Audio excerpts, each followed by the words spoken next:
নবীজি বলেছেন তিনটি মসজিদকে দেখার জন্য, জিয়ারত করার জন্য সফরে বের হওয়া জায়েজ।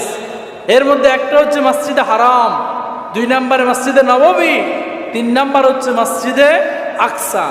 এই 3টা মসজিদ ছাড়া অন্য কোনো মসজিদে জিয়ারতের উদ্দেশ্যে বের হওয়া জায়েজ নাই।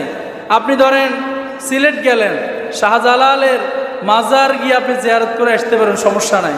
কিন্তু বাড়ি থেকে শাহজালালের মাজার জিয়ারত করার উদ্দেশ্যে যাওয়া জায়েজ?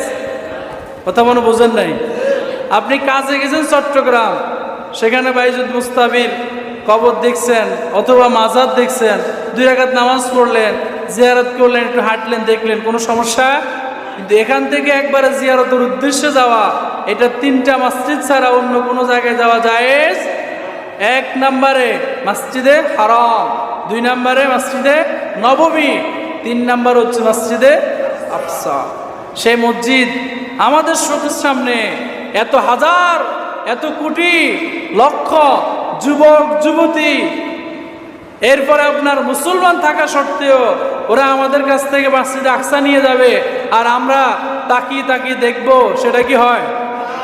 জীবনের, শরীরের সর্বশেষ রক্তবিন্দু দিয়ে হলো আমরা আমাদের মসজিদে আকসা রক্ষা করব ইনশাআল্লাহ।